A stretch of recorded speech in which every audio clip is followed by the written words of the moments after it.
वंदे मातरम दोस्तों। तो भाइयों, आपका स्वागत है मेरे YouTube चैनल पे।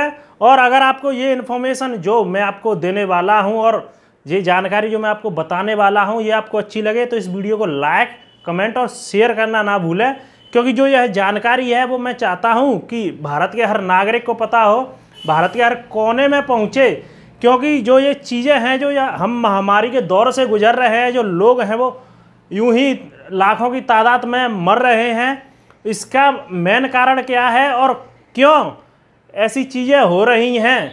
भारत जितने बड़े देश में, भारत जितने बड़ी डेमोक्रेटिक देश में इतनी बड़ी तादाद में लोग ऐसे कैसे मर रहे हैं, ऐसे कैसे जो हमारे सोर्सेज हैं जैसे ऑक्सीजन की कमी हुई, दवाओं की कमी हुई, तो वे ये सारी कमियां क्यों हो रही हैं, इसी की इन्फॉर्मेशन मैं आपसे शेयर करूंगा। मैं ऐसी आशा करता हूं कि आप सब लोग सुरक्षित होंगे, अपने घरों में होंगे और बहुत ही ज़्यादा ज़रूरत पड़ने पर अपने घरों से बाहर जाएंगे, क्योंकि यही एक ऐसी चीज़ है जो इस महामारी को फैलने से रोक सकती है, जो लाखों की तादाद में लोग मर रहे हैं। अगर आपको यकीन नहीं हो रहा तो मैं आपको बता दूं, मैं एक भारत के एक छोटे से गांव, यूपी के एक छोटे से गांव से बिलोंग करता हूं। यहाँ इतने लोग मर रहे हैं कि मेरे पिताजी, उनके पिताजी, उन्होंने भी कभी अपनी ज़िंदगी में इतने लोग एक साथ मरते हुए नहीं देखे।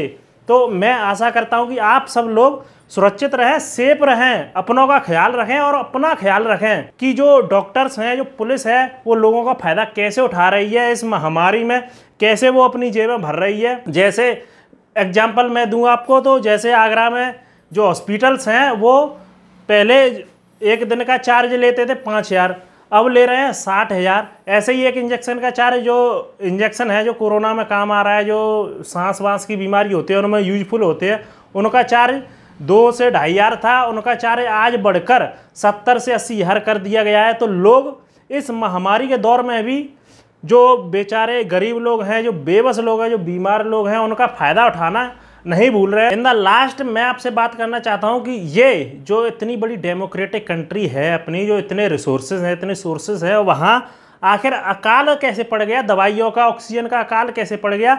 सरकार को क्या करना चाहिए और क्या नहीं करना चाहिए था। पहली बात तो सरकार को इलेक्शन नहीं कराने थे। जो इलेक्शनों की वजह से जो कोरोना था वह शहरी क्षेत्र को छोड़कर देहाती क्षेत्र में भी फैल गया है, तो उसे कंट्रोल कर पाना बहुत मुश्किल का काम है।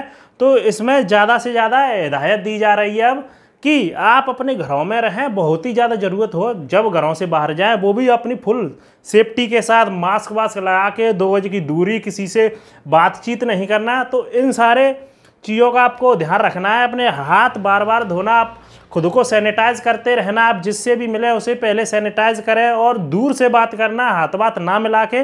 नमस्कार वाली भारत की जो रीत है, जो उनकी परंपरा चली आ रही है, उसे अपनाना। तो ऐसी कुछ चीज़ें हैं जिनका आपको ध्यान रखना है और आप यकीन मानिए कि हाँ, आप इस जो महामारी का दौर है इससे लड़ेंगे भी और इससे उभरेंगे भी, इससे आगे निकलेंगे भी, इसे हम हराएंगे भी।